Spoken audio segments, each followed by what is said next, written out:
꼭 알아야 할 어제의 뉴스. 포항 시내에 있는 한 원룸 건물입니다. 지진으로 기둥이 모두 뒤틀리면서 철근이 모두 드러나 있고 붕괴 위험 때문에 철봉을 세워서 건물을 지지하고 있습니다. 진앙에서 가까운 흥해읍뿐만 아니라 꽤 멀리 떨어진 포항 시내 곳곳에 지진의 충격파가 고스란히 남았습니다. 주택, 빌라, 아파트 할 것 없이 무너지고 갈라지고 뒤틀렸습니다. 집안 상황을 한번 살펴보겠습니다. 안에 들어가 보면요. 부엌이 아주 난장판입니다. 집기류가 모두 아래로 떨어져 있어서 당시에 얼마나 심각한 상황이었는지를 여실히 보여주고 있습니다. 방 안은 더 심각합니다. 보시면 책장이 아예 침대 위로 쓰러져 있습니다. 다행히도 당시에 아무도 없었기 때문에 부상자는 발생하지 않았습니다. 날이 밝자마자 뛰어와 집 앞을 서성여 보지만 눈앞에 집을 두고도 들어갈 수 없습니다. 너무 무서워요. 무서워서 집 못 들어갈 것 같아. 포항 시민들에게 이제 집은 공포의 공간이 됐습니다. 이번 지진으로 1208채의 주택이 무너지거나 파손됐습니다. 포항을 방문한 이낙연 총리는 지진으로 담이 무너져 내린 학교와 아파트를 둘러보고 피해 현장을 점검했습니다. 이어 이재민 700여 명이 대피해 있는 실내체육관에 들러 주민들을 위로했습니다. 이 총리는 피해 상황을 보고받은 자리에서 재난안전특별교부세 40억 원을 우선 집행하겠다고 밝혔습니다. 또 피해 규모가 확정되기 이전에라도 특별 재난지역을 선포하는 방안을 추진하겠다고 강조했습니다. 국토부와 LH공사 주도로 이재민들을 위한 임시 거주시설을 준비하고 포항 수험생들의 수능 고사장을 옮기는 방안도 검토하겠다는 뜻을 내비쳤습니다. 안전이라는 점, 혹시 있을지 모를 여진, 이런 걸 감안하면 인근 지역으로 옮겨서 시험 보는 것이 좋을 것도 같고 그런 것들이 종합적으로 고려가 될 것입니다. 이 총리는 무엇보다 현장의 판단과 의견을 우선 존중한다는 원칙을 강조하고 중앙의 지시를 최소화해 포항시가 매뉴얼에 따라 대책을 세울 수 있도록 하겠다고 덧붙였습니다. 앞서 열린 긴급 관계장관 회의에서는 원전 안전성 점검 결과를 공개하는 등 원전 인근 주민들이 불안감을 느끼지 않도록 소통하고 한반도의 지진 상황에 대한 광범위한 조사에도 나서기로 정부 방침을 정했습니다. 미수습자 가족들이 비통한 표정으로 거치된 세월호 앞에 섰습니다. 수색 장기화에 따른 일부 부정적인 시선이 있었지만 가족을 보고 싶다는 일념으로 힘든 시간을 버텼다고 회상했습니다. 가족이 너무 보고 싶어 내려놓지 못했습니다. 하지만 더 이상의 수색을 요구하는 건 무리라는 결론을 내렸다고 설명했습니다. 비통하며 힘들지만 이제 가족을 가슴에 묻기로 결단을 내렸습니다. 사고 당시 해역을 수색한 잠수사들을 포함해 그동안 도움을 준 분들께 감사하다며 고개 숙여 인사했습니다. 미수습자 가족들은 모레 이곳 목포신항에서 연결식을 치른 뒤 안산과 서울에서 각각 장례를 치를 예정입니다. 장례를 마치면 찾지 못한 유해 대신 생전의 유품을 태워 유골함에 안치하기로 했습니다. 남현철 학생, 박현인 학생, 양순정 선생님, 권재근님, 권혁준님 25사람을 영원히 잊지 말아 주십시오. 기억해 주십시오. 방송 중간에 좋아요를 눌러주시면 새날팀들에게 큰 힘이 됩니다. 미리 감사합니다. 트위터가 진짜 언론입니다. 예, 바른정당과 국민의당의 밀월 관계가 심상치가 않네요. 확실히 이제는 정계 개편이 서막이 올렸다 이렇게 보는 것이고 안철수와 유승민이 만나서 보여주는 모습들을 보면은 예전에 그런 얘기 있잖아요. 야수님이 굉장히 자기 트레이드마크처럼 쓰는 그만 좀 괴롭히십시오. 그거 누구한테 한 말인데요? 그 말이 유승민한테 한 말이잖아요. 예. 그러던 시절이 있었어요. 예. 유승민이 안철수를 굉장히 좋아했던 거예요. 그 남자애들 고무줄 끓는 거랑 좀 비슷한 거지. 철수야 나랑 놀자. 그거였던 거지. 그래 놓고 뽀뽀는 딴 놈이랑 해요? 그러니까 지금 이제 그 날카로운 첫 키스의 추억은 이제 끝났고 그리고 안철수가 이제 유승민과의 이제 밀월 관계 시작된 거다 이렇게 보고 네. 홍준표는 제가 봤을 때는 그런 면에서 굉장히 영리하지만 굉장히 멍청한 놈이다 이렇게 봅니다. 그러니까 홍준표의 전략은 유승민이 이제 당대표 인사하러 갔을 때 사실 받아줬어야 돼요. 근데 홍준표 입장에서는 보수는 오직 우리야 우리. 니들은 취급 안 해. 즉 원내 교섭단체도 아닌 것들이 와서 그 인사에 감히 이런 식이잖아. 이혜원 때도 인사 안 받았잖아요. 이혜원 당선돼가지고 갔을 때도. 근데 그 모습이 결코 자유한국당에 도움될 것 같지는 않습니다. 제도로서의 민주주의가 흔들리고 구타는 일은 이제 없습니다. 민주주의가 밥이고 밥이 민주주의가 되어야 합니다. 자유한국당의 홍준표는 나름 자기도 자기 계보가 있기 때문에 계파가 있기 때문에 나름 잔머리를 굴려서 바른정당에서 때로 들어오는 거는 최대한 좀 막아보고 나머지 애들은 이제 알아서 기어들어오게 만들려고 자기 스스로 이제 문도 닫았다라고 얘기하고 강경하게 무시하는 전략으로 가고 있는데요. 사실 그 정도 제1야당의 포지션이라면 포용을 해야죠. 포용을 해야 자기들의 세가 확장이 되는 건데 지금 그렇게 홀대를 하고 나니까 바로 유승민이 안철수하고 붙어먹기 시작하잖아요. 붙어먹기. 바로 그 지점이라니까요. 그 첫 키스를 했던 대상은 이제 그 다음에 쏙 들어가 버렸고. 그것도 붙어먹기 일종이잖아요. 그렇지. 네. 근데 그런 식으로 이렇게 셔터문을 딱 내려버리면 더 이상 못 들어와 해버리면 균형제 외교가 안 돼. 그렇죠. 어느 정도 저쪽에서 더 들어올 수 있게끔 뭔가 좀 문을 열어두는 듯한 뉘앙스가 좀 돼야 되는데 더 이상 안 받아 그러면 이게요. 그 중에서도 자유한국당 들어가고 싶었던 사람들 입장에선 눈치 보느라고 지금 한두 명은 못 들어가고 있잖아요. 그 사람들 입장에서 또 상대방이 태도를 딱 그렇게 취하니까 더 이상 하게 되면 그게 구걸이 되는 거거든. 사실은 진짜로 바른정당이 나머지 인원이 필요한 사람은 사실은 홍준표예요. 그렇죠. 근데 괘씸죄를 걸어버린 거거든. 그러니까 일방적으로 그 태도 때문에 뿔난 사람들 입장에선 바른정당의 당원들 이런 사람들은 에이씨 국민의당과 하자 이렇게 되는 거거든요. 사실 이제 홍준표 입장에서는 김무성이가 들어오면서 자기가 달려들어가게 되면 차기 당대표를 김무성이 뺏어갈까봐 사실 그런 견제의 목적도 좀 있으면서 바른정당 잔류파에 대해서 완전 백기투항하고 들어오지 않으면 안 받아주겠다 이런 뜻이거든요. 그러니까 애들 자존심이 상하죠. 걔네들도 나름 경력 있는 애들인데. 전체적인 그림이 너무 짠해요. 안철수도 그렇고 유승민도 그렇고 이게 자기들이 무슨 정치적인 지향이 있어가지고 철학적으로 어떻게 뭐 찌릿찌릿 해가지고 서로 마음이 동하는 게 있어서 뭐 만난 것도 아니고 살아남기 위해서 이렇게 애쓰다 보니까 어쩌다 보니 그냥 눈이 마주친 것밖에 안 되잖아요. 지나가다가 눈 마주친 건데. 야수님 표현이 좀 적절하지 않다고 저는 느낍니다. 짠해요는 내가 그 사람들한테 뭔가 동정표를 줄 때 하는 그렇죠. 말이고 측은지심. 찌질해요가 맞습니다. 지질해요. 죄송합니다. 발음이 안 되십니까? 정정하겠습니다. 그래서 이제 초미의 관심사가 됐죠. 바른국민당이냐 국민바른당이냐. 근데 국민바른당은 좀 이상하지 않아? 된장 바르는 것도 아니고. 그것도 이쁘죠. 국민바른당, 바른국민당 둘 다 뭐 말은 이쁜 것 같아요. 그런데 우리 철수 씨는 절대 앞에 오는 거를 뺏기지 않으려고 했을 거예요. 국민바른당 맞네요. 의석수가 많으니까 국민바른. 그거는 이제 우리끼리 농담이고 아마 당명을 새로 하지 않을까요? 만약에 합당하게 된다면? 설마 합당할 일이 있을까요?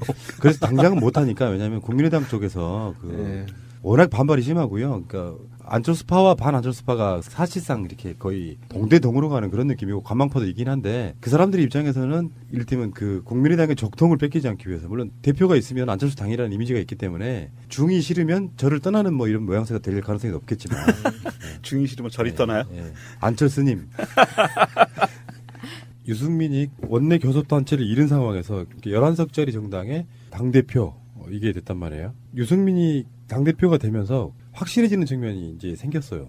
불확실성이 하나가 제거가 됐다 이렇게 보거든요. 그건 뭐냐면 안철수와 유승민은 반드시 손을 잡을 것이다. 그리고 그 유승민의 말하는 워딩에서도 이렇게 하겠죠. 중도 보수 통합에 착수하겠다. 그래서 3당의 논의가 어렵다면 별도 창구를 만들 것이다. 이런 식으로. 그래서 뭐 총선 전에 선거구제 개편해야 된다는 이야기도 했고요. 진짜 보수당의 대표 강철 같은 의지로 버티자. 뭐 이런 식의 떠나간 김무성에 대한 아쉬움도 좀 전하면서 키스의 날카로운 추억만 남기고. 키스의 날카로운 추억. 그의 혀속에는 칼이 들어있었다. 이게 이걸로 끝나는 게 아니라 일종의 이제 정계 개편의 서막이 시작된 거라고 봐요.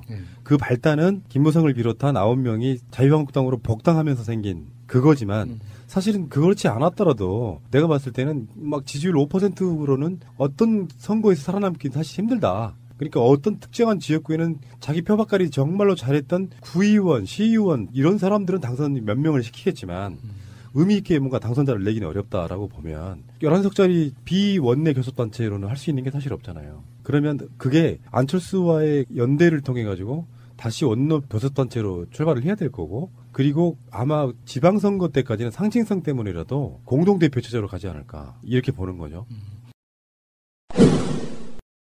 그런데 저는 안철수가 정말 생각이 없다고 느꼈던 게, 유승민 대표가 이번에 첫 일성이 총선 전 선거구제 개편해야 된다고 이렇게 이야기를 꺼냈잖아요. 이게 선거구제 개편이라는 게 조금만 이야기를 확장시키면 선거제도를 바꿔야 된다고 이렇게 이야기를 확장시킬 수 있는 발판을 이렇게 유승민 대표가 먼저 찍어버린 거거든요. 사실은 안철수가 이야기를 해야 돼요. 지금 국민의당이 정치적으로 공간이 없고 안철수도 리더십을 잃어가고 있는 상황에서 자기 스스로 자기 정치 공간을 열려면 어떤 목표를 제시를 해야 되잖아요.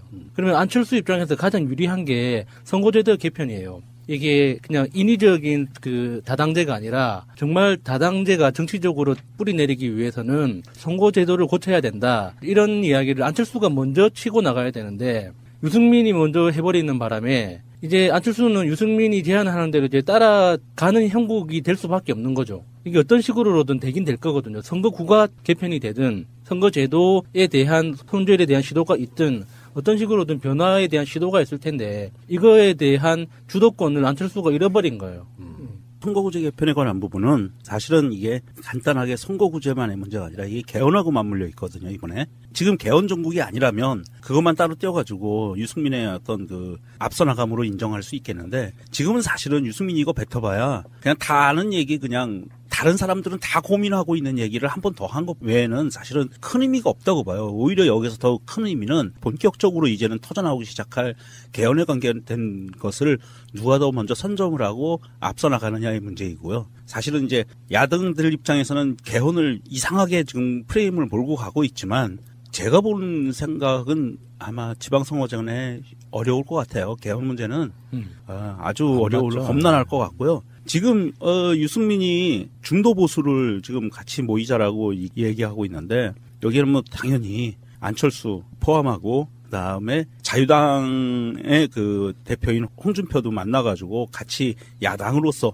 협력 대화하겠다는 이런 멘트를 날렸거든요. 이런 걸 보면 이 세 당이 아마 안철수당이 그러니까 국민의당 아닙니다. 안철수당과 유승민당과 홍준표당이 아마 굉장히 좀 긴밀하게 연대를 할 것 같은 느낌이 들고요. 그것의 첫 번째 징표로서 이번에 홍종학 청문보고서가 퇴짜를 맞았습니다. 국민의당도 당론으로 반대 당론을 내버렸어요. 그런 것을 보면 이 셋이 이제는 정말로 합심해서 반기를 제대로 들 것 같다는 뉘앙스가 오더라고요. 그러니까 유승민의 중도 보수 통합 3당 논의까지 이게 추진하겠다고 하는 이게 딱 들으면 듣는 순간은 어이없는 말처럼 들리기는 하는데 지금 현재 정치 현실을 생각하면 가능성이 전혀 없는 것도 아닌 게 그렇죠. 예. 자유한국당도 그렇고 국민의당도 그렇고 바른정당도 그렇고 자기들이 어떤 정치 철학이나 신념을 관통시키기 위해서 관철하기 위해서 정치를 하고 있는 게 아니거든요. 지금은 새 정당 다 공히 생존하는 게 목적이에요. 수단과 방법을 가리지 않고 일단 목숨을 부지하는 게 현재의 목적이기 때문에 유승민이 뭐 드라이브를 걸든 홍준표가 드라이브를 걸든 그게 뭐 드라이브 거는 사람이 안철수가 됐든 누가 제안을 하든지 간에 관심을 안 보일 수는 없는 거예요. 살아남으려면 뭉쳐야 되니까. 그래서 이게 현실적으로, 이게 상식적으로는 참 말도 안 되는, 부끄럽고, 이게 말도 안 되는 소리 같은데도 불구하고 가능성이 전혀 없는 건 아니죠. 지금 바른정당에 남아있는 국회의원들 한번 보겠습니다. 김세연, 기억들 나실 거예요. 그 아버지 지역구 물려받아가지고. 돈 많아요. 부자이신 분. 네. 부산 금정구고요. 네. 박인숙, 그 의사 출신. 서울 송파갑. 다음에 어신환, 서울 관악구 을. 다음에 유승민, 대구 동구 을. 유이동, 경기 평택시 을. 이학재, 인천 서구 갑. 그리고 이혜원, 서울 서초 갑. 정병국, 경기 여주시 양평군. 정운천, 전북 전주시 을. 주호영, 대구 수성구 을.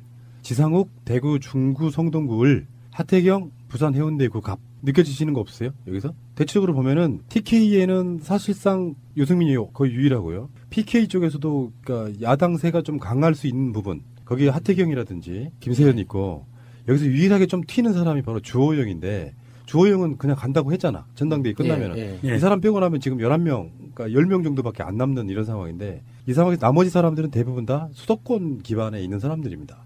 그러니까 어차피 자유한국당으로 나가나 다른 당으로 나가나 별로 비전이 없는 사람들이 지금 남아있는 상태이긴 한데 그러면 이제 만약에 이 사람들이 갖고 있는 그 생각 중에 하나는 이런 거라고 보거든요. 자유한국당의 간판으로 당선이 됐던 건 사실이고 그 새로 자기들이 국회의원을 했던 건 사실인데 문제는 이제 안철수가 총선 국면에서 수도권에 얻었던 표를 상당히 많이 이제 기대일 수밖에 없는 상태예요. 이 상태에서 두 가지는 있다고 보는 거거든요.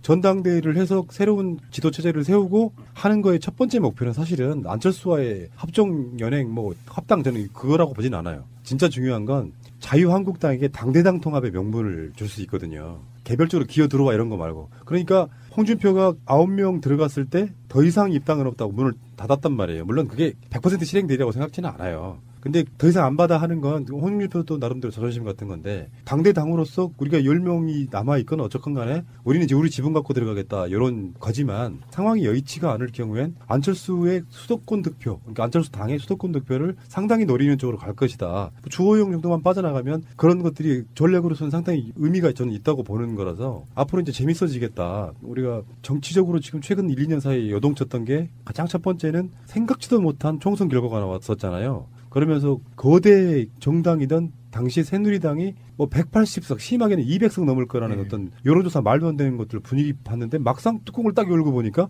그때 굉장히 황당했었잖아요. 네. 그 당시 새누리당이 형편없이 제 2당으로 쪽으로 드는 과반에 턱도 없이 못 미치는 이런 상태였단 말이죠. 그러면서 그 분위기 속에 사실은 국정농단 사태가 일어난 거죠. 야당이 힘이 세지기 시작하니까 각종 여기저기서 터져나오는 것들. 그러면서 완전히 쪼그라들어서 그 당시 새누리당이 33명이었죠. 처음에 이렇게 바른정당으로 뛰쳐나오게. 네. 33명이 뛰쳐나와가지고 결국에는 박근혜 파면도 시키고 구속도 시키고 이 과정을 거쳤는데 그러면 사람들이 건전한 보수들이 바른정당에 대해서 막 지지를 보내줘야 되는데 바른정당의 지지는 사실상 너무 미미해서 바른정당 입장에서는 굉장히 곤란하다가 보니까 김부선 같은 자들이 이렇게 슬금슬금 다시 복당하는 그 사태까지 왔고요. 그 상황에서 지금 바른정당이 원내 교섭단체를 상실함으로써 이제는 직접적인 정계 개편의 어떤 요소가 생겼다라고 보는데 우리가 전에 방송한 것처럼 유승민은 웃고 있다고 이야기한 것처럼 사실 급할 건 사실 없다고 봅니다. 내가 메인이 되겠다고 생각하면은 모든 게 다 급해요. 근데 내가 캐스팅 보트를 하겠다고 생각하면 하나도 안 급해. 구애하는 쪽으로 우리가 목소리 튕기면 되는 거예요. 예를 들어서 니들이 홍준표 니 말처럼 안 받아주면 나는 국민의당하고 합치면 되지 뭐 이렇게 될 수 있다고.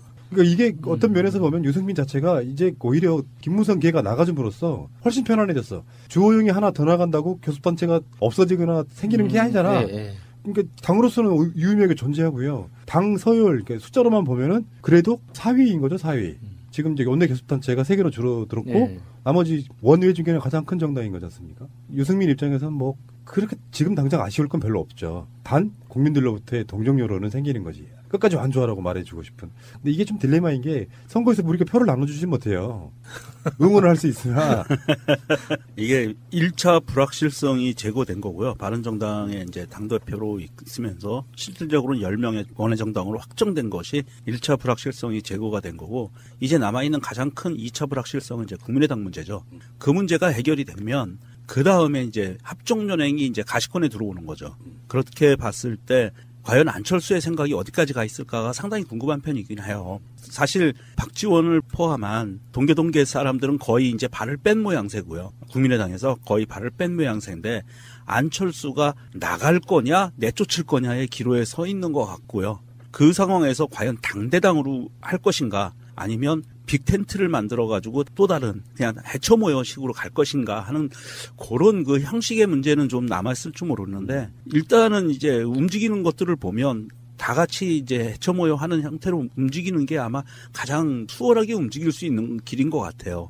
제가 보기엔 그렇고 그리고 거기에 덧붙여서 동계 쪽에서는 이제 지금 현재 국민의당 호남계 그쪽에서는 도저히 안철수하고 같이 움직일 수 있는 동력이 사실은 없어져 버렸죠. 완전히 제거된 상태에서 이 사람들의 목소리가 얼마만큼 커질 것이냐가 사실은 가장 큰 변수인 것 같아요. 근데 이제 전반적으로 보면은 이런 것 자체가 사실 의미 없다예요. 아직까지는 그런들 저런들 더불어민주당이 지지가 있고 문재인 대통령 지지가 있기 때문에 선거에 영향을 못 미칠 것이다 하는데 이제 우리가 좀 우려하고 걱정하는 부분은 뭐냐면 지방선거는 좀 다르다는 거. 그래서 나오는 이야기 중에 하나가 지방선거의 투표율은 역대로 낮다. 그러니까 그러니까 국민적 지지율하고는 상관없이 갈 수도 있다. 그러니까 제가 저번에 한번 꽤 오래전에 그런 이야기 드린 적 있죠. 지방선거가 압승할 수 있다는 분위기 속에 반대로 한두 석이라도 중요한 자리를 뺏겨버리면 이게 승리라고 볼 수 없는 상태가 될 수도 있다는 거예요. 그러니까 국민적 지지율만 믿고 갈 수는 없는 거라서 준비하는 정당 입장에서는 굉장히 디테일하게 뭔가 상황들을 준비를 해야죠. 그렇게 되지 않으면 의외로 생각보다 왜 그런 거 있잖아요. 홍준표는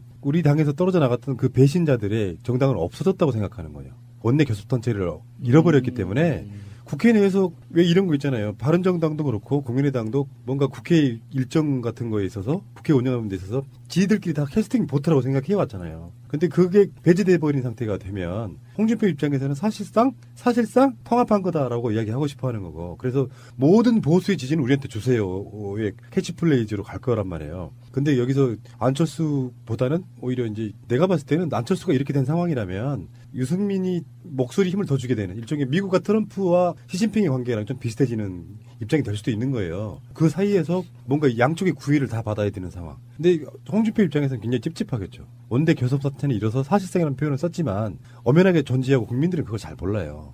바른정당이 존재하는 것을 알지 이미 뭐 개념도 없이 그냥 무명의 당이 아니기 때문에 아직 바른정당이 있고 어떤 유의미한 국회 일정이나 사안들에 대해서는 바른정당 유승민 대표는이라는 목소리를 섞을 텐데 홍준표는 완전히 지워버리고 싶어하는. 국회 내에서 원내 교섭단체가 아니라는 게 굉장히 큰 핸디캡인데도 불구하고 언론에서는 똑같이 다뤄줄 거잖아요. 그러면 국민들 입장에서는 원내 교섭단체이냐 아니냐가 사실 중요한 건 아니거든요.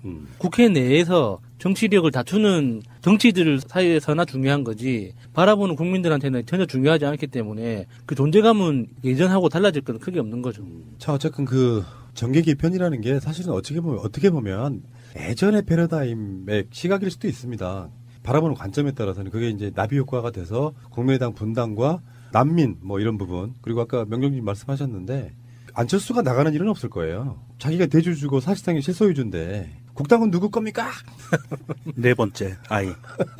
그런 상황이기 때문에 정말 꼴 보기 싫으면 나갈 수도 있겠지만 제가 이렇게 봐요. 여기서 이제 선명성 경쟁이 올 수 있어요. 호남권 국회의원들한테는 눈치 보다가 정치적 세력으로서 바른정당이 원내 교섭단체를 잃었듯이 정치 세력으로서 유의미한 국민의당에 꼴보기 싫지만 초등학교 4학년하고 같이 일을 할 수는 없지만 그 당에 울타리에 있는 게 낫다고 생각하는 사람들이 슬금슬금 눈치를 볼 수도 있단 말이에요. 근데 아직까지도 제가 봤을 때는 그래요. 그쪽 사람들이 어떤 모멘텀만 생기면 호남권에서의 지지율이 반등할 수도 있다는 기대는 아직까지 있을 거란 말이에요. 그러면 굳이 눈치 봐가면서 더불어민주당 뭐 기어 들어간다든지 여러 가지는 하지 않을 거라고 생각을 하지만 점점 날짜가 다가오고 어마어마한 실수 같은 건 없고 지지율은 6개월이 넘었는데도 불구하고 어떤 여론조사에서 80%가 나온다. 이 상태가 되면 마음이 되게 조급해지니까 정치인들이라는 게 선택은 딱 두 가지라고 봅니다. 더러워서 정치 안 해. 그게 첫 번째고, 두 번째는 어떻게든지 현역으로서 뭔가 유지해 나가는 상황이잖아. 그런 상황에 비대됐을 때는 지금 국민의당의 호남권 국회의원들, 특히 지금 안철수와 각을 세고 있는 분들은 이제 호주머니석에서 뭔가를 굉장히 어떤 카드를 만지작 해야 되는 상황이 될 거라고 보는 거죠. 저는 이제 이 타이밍에서 아마도 한 1, 2주 후부터는 몇몇 언론사에서 정당 지지율을 할 때 당연히 지금 바른정당도 하지만 국민의당의 분당에 관한 가능성에 대한 여론조사가 나올 것 같아요. 그러면서 호남 지역의 국민의당과 수도권 지역의 국민의당에 나눠서 여론조사 표가 사근사근 나오지 않을까. 저는 그런 것도 좀 생각을 하고 있거든요. 주말에 보니까 박지원 의원이 누수공장 나가는 것에 대해서 그 최명길 의원이 엄청 신경질을 내더라고요. 왜 자기 안 물러준다고요? 네. 왜 안철수 의원에 반대되는 이야기를 하는 그렇죠. 사람만 적폐 방송이 계속 나가서 그런 얘기를 하느냐. 그분도 참. 어느새 김호준 씨가 적폐가 됐어요? 오, 새로운 소식이네. 자, 어려워요. 국민의당 입장에서 어렵습니다. 그러니까 민주당은 고민할 게 사실 별로 없어요. 선별로 입당시키면 돼요. 필요한 사람만. 꼭 굳이 입당이 필요하다고 하면 그 외에 대부분의 구성원들, 특히 권리당원들 분위기는 합당은 안 돼? 개별 입당 몇 사람 시키는 정도로 가자, 뭐 이렇게 얘기할 것 같고요. 어떤 분들이 이렇게 얘기해요. 받아라. 국회의장 이럴 수는 없잖아. 받되 공천 안 해주면 돼. 이렇게 아이디어 내시는 분도 있고, 뭐 온갖 여러 가지가 있는데, 뭐 그건 알겠고요. 자, 어쨌건 유승민의 바른정당 재밌네요. 생각해보니까 대통령, 문재인, 그리고 같이 경쟁했던 사람들 중에 홍준표, 안철수, 유승민 이런 사람들이 다시 정당의 대표로 돌아왔다, 이런 측면도 있고, 정의당은 뭐 당대표가 바뀌었네요. 좀 상황이 좀 웃기긴 합니다. 솔직히 말씀드려서. 새가 날아든다는 여러분들의 하트를 먹고 삽니다. 잊지 않으셨죠? 에피소드 제목을 누르고 플레이가 되면 오른쪽 위에 하트를 꼭 눌러주세요. 오늘도 감사합니다. 더 많은 분들이 들을 수 있도록 하트 꼭 눌러주세요. 자, 문재인 대통령 외교를 좀 이야기하겠습니다.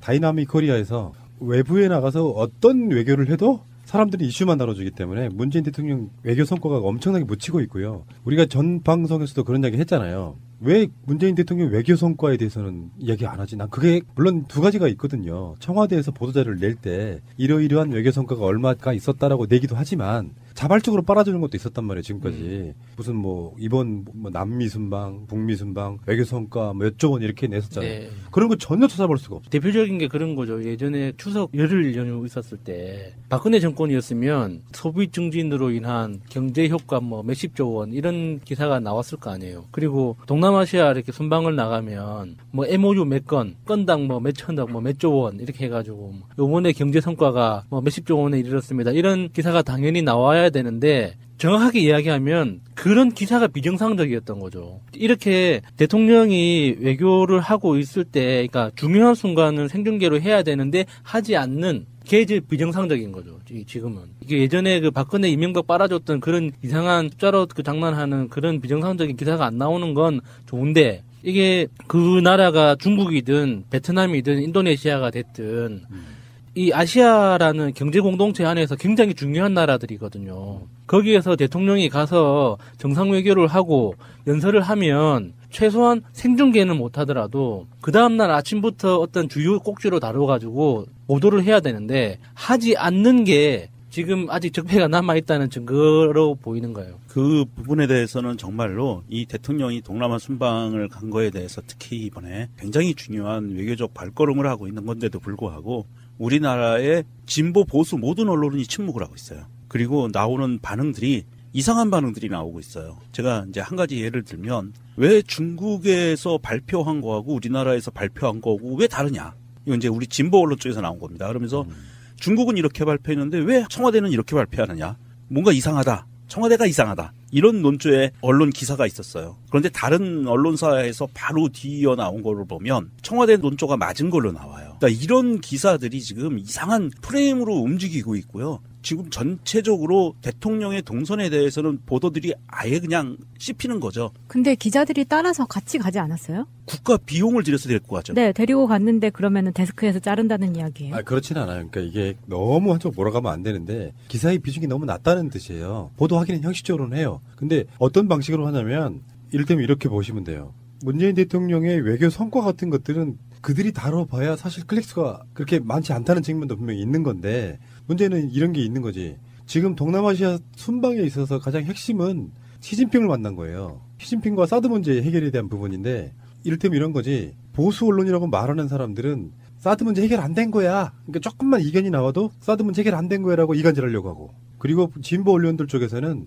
이게 사드 문제 해결한 거니? 라고 이야기하려고 하는 거예요. 그러니까 이게 사실 방향성이 되게 비슷해서 언론이라는 게 이렇게 보면 됩니다. 진보 언론이든 보수 언론이든 본능적으로 가장 비열한 게 뭐냐면 굉장히 강하게 누르는 정권들한테는 시키지도 않았는데 빨아줘요. 어떤 성과를 거뒀네 엄청난 뭔가를 다른 정권과 다른 것처럼 이야기를 해줍니다. 근데 거기에 대한 그런 압력들이 없는 정권에는 자극적이고 뭔가 이간질하는 기사만 계속 쏟아내는 거예요.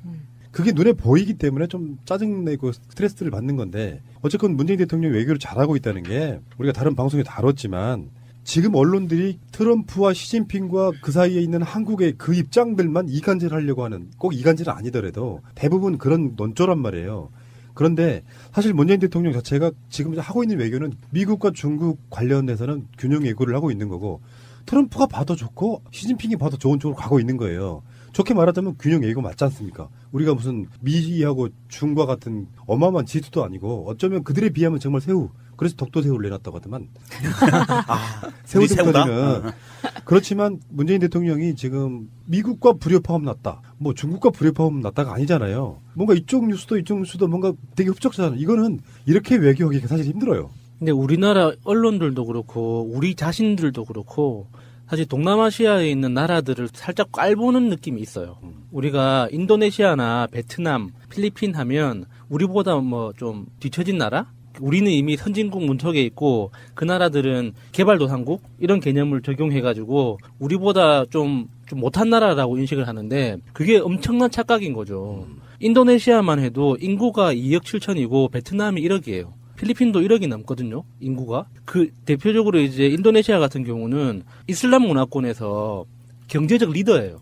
이슬람 종교를 중심으로 하는 전 지구적인 그 이슬람 공동체가 있지 않습니까? 거기에서 경제적인 위치에서는 정치적으로는 중동이 메카가 있어서 종교적인 리더 자리에 있지만 경제적으로는 인도네시아가 리딩을 하고 있거든요. 그리고 베트남 같은 경우도 최근에 경제 성장률이 굉장히 높고 우리나라에 대한 어떤 호감이 높아서 소비를 굉장히 많이 해요. 문화 콘텐츠뿐만 아니라 한국산 상품에 대한 소비 양도 굉장히 높아가고 있는데 이런 거에 대해서 우리가 너무 무시하고 있는 거죠. 굉장히 중요한 나라들인데 이렇게 한번 구경 가주는 듯한 느낌으로 언론이 다루고 있는 것 같아요. 그게 아까 말한 새우 이런 개념이 그런 거잖아요. 약한 나라들끼리 연대해서 연대체를 만든 거라고. 네. 아세안 같은 경우 그래요. 네. 근데 실제로 이번 문재인 대통령의 외교의 핵심은 미, 중 정상을 만나는 것도 있지만 거기에 우호적인 이미지를 갖고 오는 거거든요. 아까 전에도 말씀드렸잖아요. 중국 다음으로 2등이라고. 교역량이. 예. 그만큼 중심적, 우리한테는 굉장히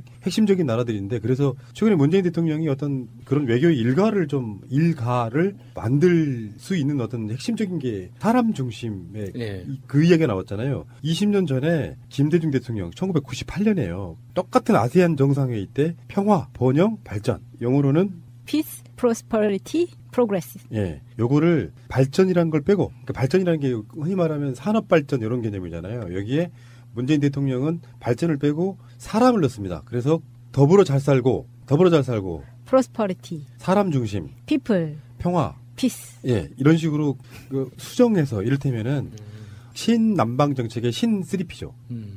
예, 이런 관점으로 그 나라들과 굉장히 잘 교류하고 협력하고 평화를 만들겠다. 이게 그냥 만들어진 게 아니고요. 일종의 중국 중심이잖아요, 이게. 우리 외교에 있어갖고 중국 변방에 있는 나라들이잖아. 중국이라고 하는 아시아 큰 땅덩어리가 하나 있고. 여기에 일종의 틈새 시장이라고 저는 보거든요. 그리고 이게 철학적으로도 굉장히 동양적이고 독창적인 거예요. 서양에서는 어떤 문명, 어떤 무역하면 무조건 성장, 개발, 그러니까 여기서 발전이라고 할 때 프로그레스라고 이렇게 영어를 쓰잖아요. 근데 디벨롭먼트라는 게 굉장히 강제적으로 이렇게 인위적으로 해내는 이렇게 세워내는 개념이잖아요. 혹시 인위적이요? 인위적. 예. 그래서 굉장히 좀 폭력적인 개념이 숨어 있거든요. 서양식의 그 경제 발전은. 그런데 이게 동양에서 이렇게 추구하는 김대중 대통령이 이야기했던 평화, 번영, 발전 이 개념은 그런 폭력적인 개념이 전혀 없는 거예요. 지금 그 문재인 대통령이 사실 아세안 순방을 간 것은 지난주에 방송에서 잠깐 얘기했지만 우리의 위치가 아세안 플러스 3의 위치에서 간 거예요. 아세안 국가들 플러스 중국, 우리나라, 일본, 아세안 플러스 3이거든요. 이 협력체예요. 사실 공식적인 협력체고요. 우리나라가 지금 문재인 대통령이 아세안 회의에 가가지고 계속 그 아세안 국가들을 순방하면서 이 외교적인 성과들을 내고 있는 부분을 우리는 이렇게 바라봐야 돼요.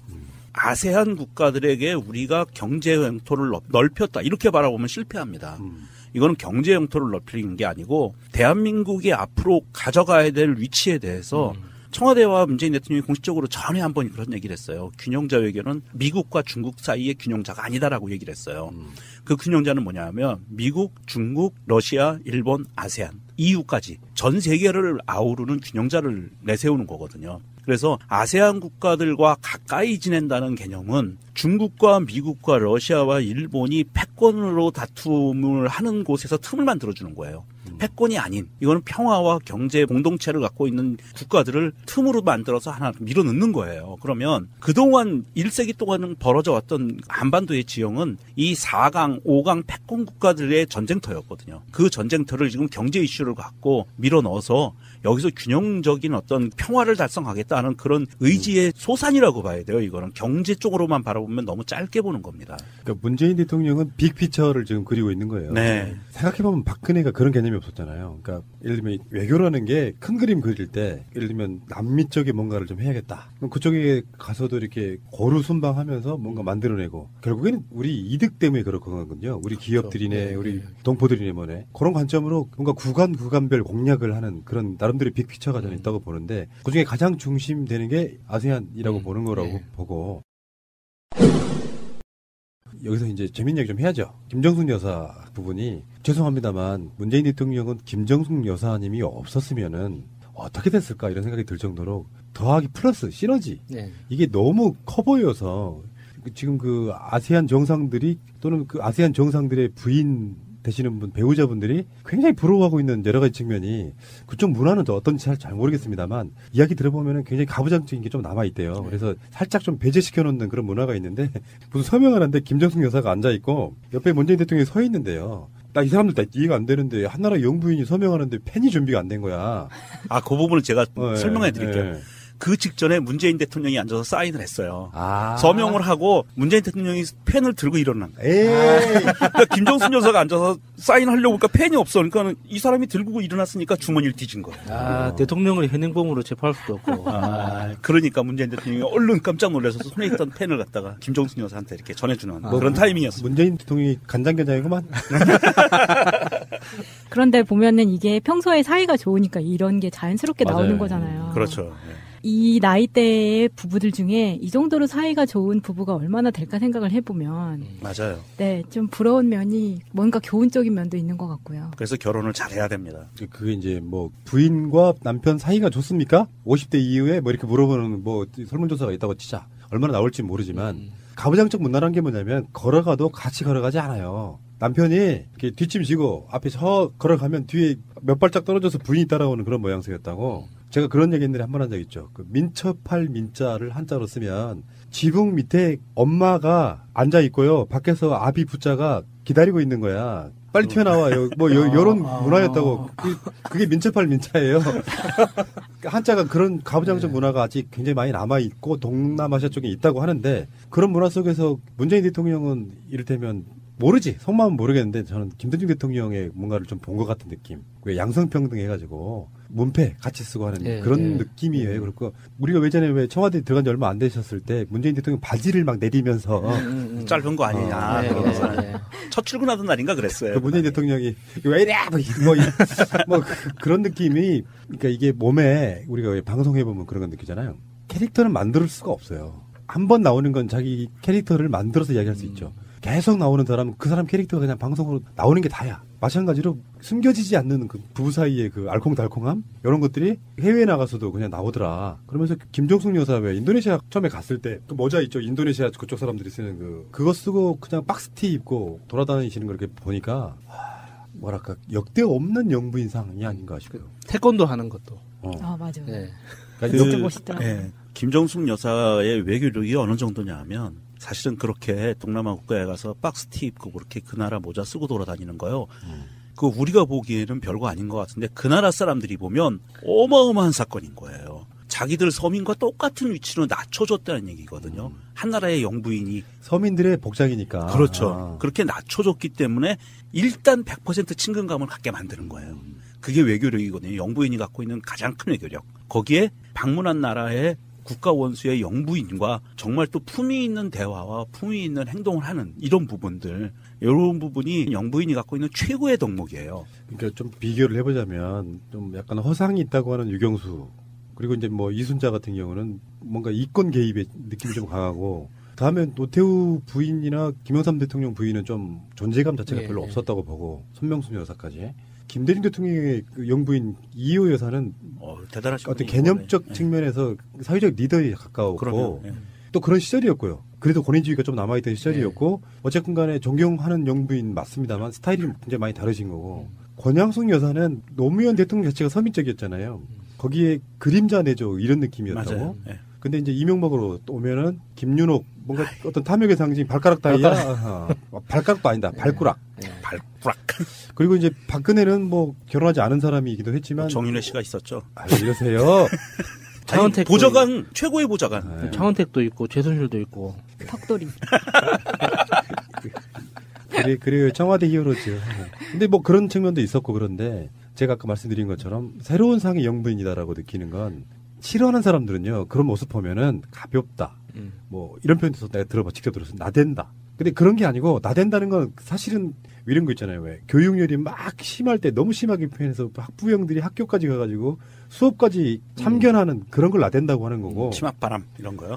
외교를 하는데 예를 들어서 한번 봅시다. 김윤옥 여사라든지 등등의 사람들이 어떤 식 외교를 했는지 모르겠다. 솔직히 뭐 기억에 남는 게 별로 없어가지고. 근데 그런 사람들이 가서 외교란 다른 게 없다는 거예요. 제가 항상 드리는 말씀. 외교뿐만 아니라 모든 정치 행위는 태도라고. 대통령이 다른 나라 가가지고 그 국민들이 감동하면 속에 성과가 이렇게 생기는 거예요. 아다모지 청와대 야당 대표들 초청하면은 김정숙 여사가 내놓는 요리들이 감동시키는 것처럼 거기에 대통령 있잖아요. 멜라니아처럼 멜라니아를 까고 싶은 생각은 없지만 거기에 어떤 내조를 합니까? 외모 말고. 손 잡으려고 해도 쳐내는데. 그러면서 뭔가 남자가 못하는 게 있어요. 그 섬세한 그러면, 어떤 그 대통령이 섬세한 사람이라고 쳐도 모든 정치에 있어가지고 섬세한 얘기는 할 수가 없는 거예요. 근데 대통령의 부인이 뭔가를 만들어준다거나 뭔가를 해갖고 그걸 채워주는 거거든요. 그게 부부 사이에 갖는 일종의 궁합이고 금슬인 거거든. 그것이 외교상으로 김정숙 여사께서 그런 의도를 갖고 한다고 생각하지는 않고요. 원래 스타일이 본 모습이 그런 것 같아요. 맞아요. 저도 그렇게 생각하고 사실은 대한민국 역사에서 김정숙 여사만큼 영부인의 최적화되게 살아오신 분은 없다. 둘 다 그런 것 같아요. 대통령 몇 번 해본 사람들 같이. 맞아요. 지금 하시는 거 보면 완전 최적화되어 있어요. 어디 가든지 다 적응해. 그리고 어디 가든지 다 미담만 내놓고 있어요. 그런데 우리나라 언론에 안 나와서 그렇지 실제로 베트남에 갔을 때도요. 베트남 현지 방송들이 따라다녔어요. 김정숙 여사가 방송으로. 그러면서 특집 방송도 내고 그 영부인에 대한 특집 방송이 나오고요. 그리고 이렇게 시장 다니잖아요. 시장 그쪽 영부인하고 같이 시장도 다니고 그러면 방송 카메라에 따라다니면서 그거를 보여줬어요. 그런데 우리나라 방송에선 방송이 뭐야? 신문사에서도 한 컷도 안 나왔죠. 지금 상황이 이런 상황이고요. 김정숙 여사를 폄훼하시는 분들도 있기는 있는데 단적으로 여론조사 보면 대통령보다 더 높아요, 지지율이. 외교 잘하신다는 거거든요, 이게.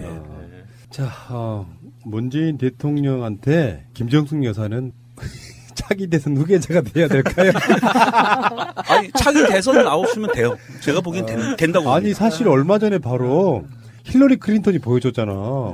근데 이제 이거는 뭐 농반 진반이긴 하지만 그게 하늘이 덮고 있다는 거 최근에도 몇 가지 느낀 적이 있었거든요. 주요 요소마다 뭔가가 터져줘. 의도하지 않게. 네. 마찬가지로. 아니, 저는 그런 생각도 좀 해봤거든요. 차기에 김정숙 여사가 대통령 후보가 돼서 대통령이 되면 내조는 문재인 남편이 하는 거잖아요. 얼마나 좋을 것 같아요. 제2부속실은 문재인 남편 담당이야? 그럼요. 자, 어쨌든 보기 좋고요. 외교 잘 하셔가지고 정치 이슈에 뭐 이명박의 뭐 반발이네 뭐 이런 것만 다루지 마시고 언론들도 좋은 거 좋다고 이야기하는 거죠. 이제 와서 그렇게 빨아들이던 짓을 왜 우리 대통령한테 안 해주냐고. 그냥 보여주기만 해도 돼요. 응. 사람들이 그렇게 좋아하는구나. 그러면 잘 갔구나. 그리고 이런 것이 있어요. 마지막으로 한 번 말씀드리면 베트남 같은 경우는 굉장히 아픔이 있단 말이에요. 한국 사람들의 역사 속에. 뭐 우리나라 사람들은 애써 그걸 부정하려고 하지만 베트남 전에 참전해서 얼마나 많은 폐악질들을 해서 베트남 사람들이 거기에 대해서 항의하고 뭐 역사적으로 지금 뭐 아직도 그런 부분에 있어서 대통령이 가서 기억들 나실지 모르겠어요. 박근혜가 베트남 가서 무슨 참배하고 막 이러면서 뭐 자기들끼리 어떤 뭐 여러 이야기들이 있는데 진정성으로 그 아픔을 보듬어 줘야 되는 그런 나라 중에 하나도 있거든요. 그럼요. 그런 면에서 대통령 영부인이 보여주는 모습 속에 많은 분들이 아직도 한국이라면 이해를 갈 수 있는 사람들, 그런 사람들한테는 굉장히 좋은 본보기가 아니었나 이런 생각을 해봅니다. 대한민국 완전한 대한민국 문재인과 손잡고 다시 하나 되는 우리 대한민국. 끊지 마세요. 끊지 마세요.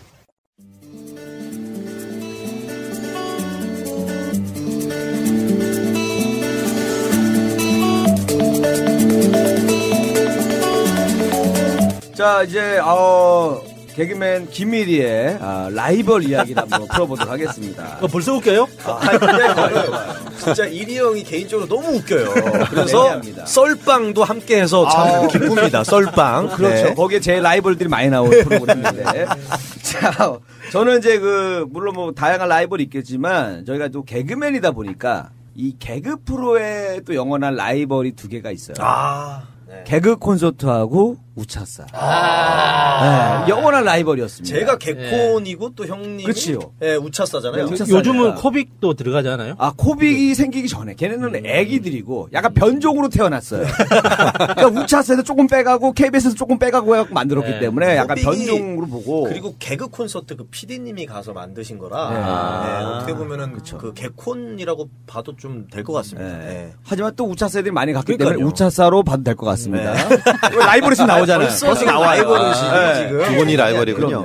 근데 그 좀 역사를 좀 알아봤어요. 왜 재밌는 프로 할 때 항상 얘들 대명사처럼 나온 게 그거 있었어요. 야, 개콘보다 재밌어. 이게 정말 최고의 찬사였단 말이에요. 그만큼 이제 개콘이 대명사가 됐었는데 개콘이 이제 그렇게 이름을 얻게 된 걸 먼저 시작했기 때문에 그래요. 코미디라는 장르에서 갑자기 개그라는 장르로 바꿔버린 게 이제 개그 콘서트인데. 잠시만요. 그러면은 코미디랑 개그랑 뭐 다른 거예요? 저는 이제 특별히 제가 구별하는 기준은 사실은 일단은 그 개그 방송은 조금 짧게 여러 코너가 들어가고요. 코미디는 조금 좀 길어요. 호흡도 길고 연기가 많이 들어가고 또 전문 작가들이 붙어서 짜는 게 많았고요. 개그는 사실은 거의 개그맨들이 좀 많이 짜요. 그러니까 영어를 번역하는 그런 의미가 아니고요. 그냥 그 코미디하고 개그를 그 개그맨 우리 선배님들께서 나눴던 의미는 코미디는 이제 꽁트 몸으로 하고 주로 이제 호흡으로 하고 호흡이 되게 긴 막 그 옛날에 그 명랑극장이라든지 유머 1번지처럼 코너 하나가 막 20분 웃음도 막 5분 있다가 한번 나오고 그런 거를 이제 저희들끼리는 코미디라고 구분을 하고 개그가 이제 되게 빨리 막 그냥 스탠드업 코미디처럼 그냥 막 되게 짧은 시간에 빨리 또 말로 웃기는 것도 말로 많고. 웃기는 코미디는 보통 연기라던가 뭐 행위로 많이 웃겼다면 개그라는 건 약간 좀 말로 좀 많이 웃겼는데 보니까 개그 콘서트가 저도 기억이 나요. 방송을 저는 군대에서 처음 봤는데 1999년도 9월 4일 날 시작이 됐습니다. 그때는 이제 뭐 전유선 선배님, 뭐 김미아 선배님, 백전 선배님들이 주축이 돼가지고 새로운 형식의 코미디 프로를 이제 시작을 했고요. 지금도 개콘은 아직도 하고 있습니다. 근데 우차싸는 언제 시작했냐면은 2003년도에 4월 20일 날 첫 방이 시작을 해요. 그 당시에 시작을 해갖고 2010년도에 10월 20일까지 하다가 없어졌어요. 2010년요? 네. 그때 한번 없었습니다. 없앴어요. 그때 이제 애들이 좀 많이 빠져나갔어요.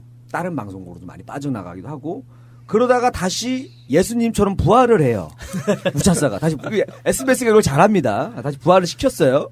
다시 부활을 한 게 2013년도 4월 14일 그리고 2017년도 5월 31일 날 이제 없어졌죠. 그러니까 전통이라는 게 이제 사라지게 된 계기가 됐고 그 중간중간에도 우차싸가 이름을 바꿔서 몇 번 개그 프로도 좀 중간중간에 한 적도 있었고요. 뭐 개그 투나잇인가 그런 이름으로도 했었던 것도 있었어요. 같아요. 그래서 그러면서 이제 그 사이에 이제 우차싸가 중간에 한번 없어졌을 때 그때 이제 코빅 쪽으로 많이 넘어갔어요.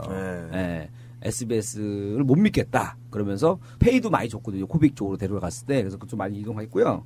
최고 고참 개그맨들 좀 비교해보면 지금도 활동하고 있죠. 우리 개코는 김준호 선배님, 김대희 선배님 이런 분들이 계세요. 어떻습니까? 이분들 어떻습니까? 성격이 좀. 개그의 썩은 물이죠. 썩은 물입니다. 적폐인가요? 적폐인가요? 오래 고여 있었어요. 오래 고였어요. 농담이고 저는 되게 좋아하는 형님들이고 지금까지 개그 콘서트에 살아남을 수 있다는 것만으로도 대단한 거. 정말 대단한 겁니다. 이게 개그맨만큼 사실 일용직도 안 되는 직업이 없어요. 재미없다 그러면 바로 다음 주에 저는 문자로 통보받은 적이 있어요. 코너 없어졌다 하고 어떤 선배가 그 부산에 방송 가는 중에 그냥 그게 끝입니다. 그럼 다음 주에 직업이 없는 거예요. 그렇기 때문에 저는 와, 그 선배님들을 보면서 정말 대단하구나. 거의 뭐 이 두 분은 김준호, 김대 선배님은 거의 뭐 초창기 때부터 지금까지 하고 있으니까. 그리고 또 장점이 뭐냐면 예능 프로를 하면서 개그 프로를 같이 해주기 때문에 프로그램에 사실 또 힘을 실어주는 효과도 있어요. 사실 공개 코미디 하기 어렵거든요. 생각보다 노력도 많이 들어가서. 그리고 우차싸 최고 고참 개그맨은 우리 강성범 선배가 있어요. 아, 요즘도 광고하더라고. 그 김치 버무리는 거. 그 개인기 잘 안 하거든요. 돈을 많이 준 것 같더라고요. 저거 왜 그렇게 지하철 말고 새로운 거 외울 때는 좀 더 받는 걸로 알고 있는데, 새로운 거 많이 외우더라고요.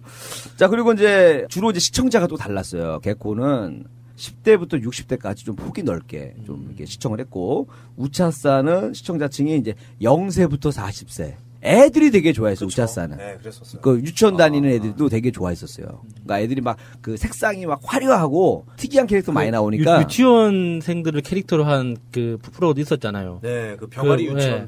있었어요. 맞아요. 좀 있으면 제가 그 코너 얘기도 쫙 나옵니다. 그리고 이제 우차사가 빨리 없어졌던 이유 중에 하나도 시청자들이 너무 어려서 그렇다라는 생각도 들어요. 지금 생각해 보면. 왜냐면 젊은 시청자이다 보니까 이제 또 페이스북이라던가 유튜브라던가 할 게 너무 많은 거예요. 그러니까 떠나기가 너무 편한 거야. 근데 우리 60대 분들은 잘 안 떠납니다. 한번 채널 잡았으면 끝까지 끝장을 보시는 게 있으시고. 자 보니까 우리 예능 스타들도 많이 나왔는데 개코는 우리 김준호 선배, 김대희 선배, 우리 안영미 씨, 강유미 씨, 유세윤, 장동민, 유상무, 김준현, 황현희, 김대범, 안상태, 박나래, 장도연 요 정도 이렇게 활동하시는 분들이 있고 우차사 출신 예능 스타가 이제 컬투, 김신영, 양세형, 양세찬, 이용진, 이진호, 홍윤화, 이상준 뭐 이런 분들이 활동하고 지금 있어요. 다 유명한 사람. 네, 지금 예능 좀 잘 나가는 문세윤 분들이고. 씨도 요새 좀. 맞아, 문세윤 씨도 요즘 잘 나가요. 그리고 이제 개콘 배우들의 좀 특징이 있어요. 개그 콘서트에 출연하는 개그맨들은 일단은 안정된 연기. 그게 있어요. 연기를 잘해요. 그리고 기존 선후배들과의 호흡이 좋아요. 이게 좀 저는 장점으로 보거든요. 우차사 배우들의 장점은 신선한 연기. 애매한데 좀. 좀 신선해요. 안 본 연기가 나와요. 되게 신선해요. 신선합니다. 대기실이 난 그래서 냉장고로 돼 있는 줄 알았어요. 아주 신선합니다. 신선하군요. 신선한 연기가 있고 또 다양한 캐릭터들이 좀 많이 냈던 것 같아요. 그러니까 워낙에 이제 연기의 그런 안정성보다는 그 다양한 캐릭터를 인정을 해주다 보니까 그 친구가 이제 연기 색깔이 특이하면 그냥 그대로 그냥 써는 거예요, 그래도. 그러다 보니까 그런 게 있었고요. 이제 저도 코너로 제가 좀 분리를 해봤습니다. 개콘의 이제 음악 개그 대표적인 게 고음 불가가 있어요. 기억나세요? 전설이죠. 지금 이수근 씨 그 CF도 하잖아요. 지금도 찍고 있나요? CF 이번에 그 큰 역 하나 맡아가지고 고음 불가 캐릭터로.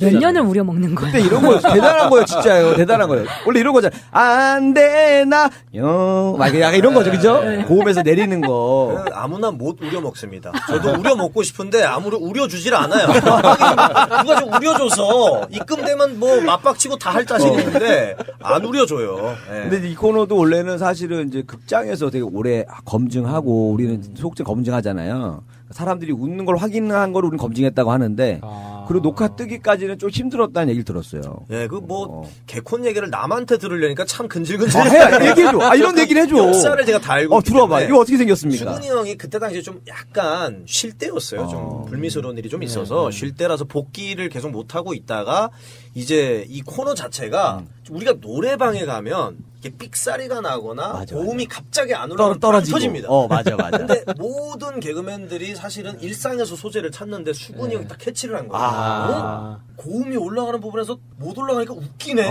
그거를 다음날 딱 코너로 올리는데 소름이 돋더라고요. 와, 저거 내가 했었어야 되는데.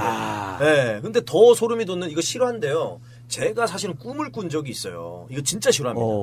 이 고음 불가가 히트 되기 전에 수근이 형이 대학로에서 코너를 올리기 전에 훨씬 전에 제가 꿈에서 진짜로 노래를 불러요. 학교종이 땡땡땡 했더니 빵빵 터지는 거예요. 근데 다음날 일어났는데 더럽게 재미가 없는 거예요. 이게 재밌나? 왜 웃지 꿈에서? 근데 그 꿈을 꾸고 일주일 뒤에 수근이 형 그 코너를 했어요. 난 아까워 죽겠어요. 그래서 내가 그거 했었어야 되는데. 대범아, 나랑 같이 점집 하자. 내가 자주 자야 되나 봐. 꿈에서 뭐가 그래. 많이 일어나요. 꿈에서 좋은 코너가 많이 나오네. 꿈에서 이 제가 진행하는 썰빵 팟캐스트의 썰빵 꿈 많이 꿔. 팟빵에서 검색하면 나옵니다. 이 썰빵이 1등하는 꿈도 꿨고요. 이거 진짜입니다. 그래가지고 그 코너를 이제 올렸는데 이제 한번 개콘에 들고 왔는데 빵빵 터졌는데 그때 당시 PD님이 아직 복귀할 때가 멀었다. 아니다. 그래가지고 한 3개월 더 쉬다가 다시 이제 왔는데 그때 받아준 거예요. 근데 코너가 나가자마자 다음날 진짜로 그 게시판이 어떻게 됐냐면은 전부 다 고음불가 너무 재밌다고 올라와요. 그러면 보통 글을 하나 읽고 딱 나오잖아요. 페이지가 한 5페이지가 넘어가 있어요. 고음불가 재밌다고. 근데 맞박이가 이거의 2배였다는 거 아니겠어요? 맞박이로 바로 넘어가나요? 맞박이 조금 뒤에 나옵니다. 어플을 해야 되니까. 그 다음에 이제 너 키커스면이라는 코너도 있었어.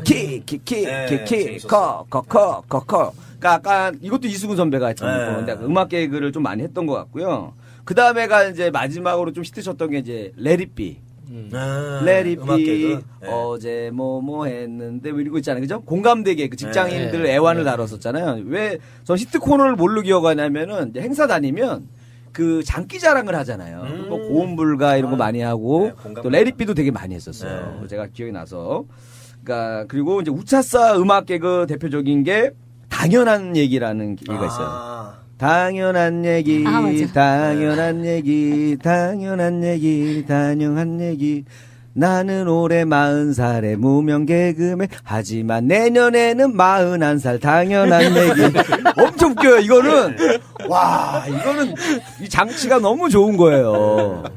이런 개그가 계속 약간 자학 개그 비슷한데, 뭐가 그냥 변하진 않아요. 근데 계속 뭐가 변할 것처럼 하다 안 변하는데, 이제 왜 제가 이 개그가 웃기다고 생각하냐면, 이제 소극장에서 원래 하던 멤버들이 하다가, 이제 안 하고 또 다른 애가 이 개그를 또 해요. 걔네가 해도 또 웃어. 야, 이거 누가 해도 재밌는 개그구나. 틀이 너무 좋은 개그라고 생각을 해요. 그래서 요 개그 하나 넣었었고요. 그 다음에 이제 또 나몰라 패밀리. 이게 어떻게 보면 이제 개가수의 또 시초가 됐잖아요. 나몰라 패밀리가 뭐 김재우 씨하고 김경국 씨, 그다음에 김태한 씨 이렇게 했었는데 실제로 이제 앨범도 내고 그때 활동도 되게 많이 했었어요. 갖고 그때 행사할 때도 제가 들었는데 어떤 가수가 나올 때도 음악 나오잖아요. 나몰라 패밀리도 그때 음악이 있었단 말이야. 뚜뚜뚜뚜뚜 있죠. 이거 나오면 함성이 가수를 이겼었다고 그 당시에. 그 우차싸가 신선하다는 게 그런 코너가 있어요. 네, 맞 이런 게 있고. 지금도 나몰라 패밀리가 활동을 하는데 지금도 굉장히 잘 되고 있어요. 네, 음반이 나오면 계속 잘 팔리고. 맞습니다. 그리고 이제 또 우리 이건 아니잖아 음악 개그.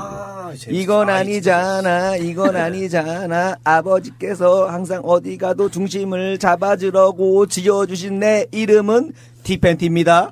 이건 아니잖아. 이런 거였었어요. 아무튼 걔네 이런 거 했었어요. 비방용도 있었어요. 비방용 해도 되나요? 비방용 편집하실 거니까 뭐 팟캐스트인데 어때요? 애매하면 편집하실 거니까. 그러면은 뭐 아버지께서 싸움 잘하라고 지어주신 이름 김조밥입니다. 뭐 아 이거 방송 나가. 네. 나가. 공연을 같이 갔었거든요. 그래서 되게 재밌다. 이런 거였었어요. 아까 4천 개그 같은 건데 잘 먹혔었고 오리지널 사운드 트랙 그대로 전달해드린 거예요. 공연할 때는 약간 비방용 개그를 좀 해줘야 관객들이 그렇죠. 좋아하시거든요. 그래서 그게 나쁜 의도로 한 게 아닙니다. 그분들도. 네. 그리고 우차싸 이제 마지막 또 음악 개그가 이제 극과 극이라는 뚱뚱 땅땅 뚱뚱 딱 왕눈이와 새우는 왕눈이와 새우는 섹시와 보이시 섹시와 보이시 이런 건데 왜 이게 파괴력이 세다고 느끼냐면 이게 중국에 있는 애들이 따라해가지고 초대박이 났어요. 근데 말이죠. 이게 음을 익숙하지 않습니까? 왕눈이와 새우는 감사합니다.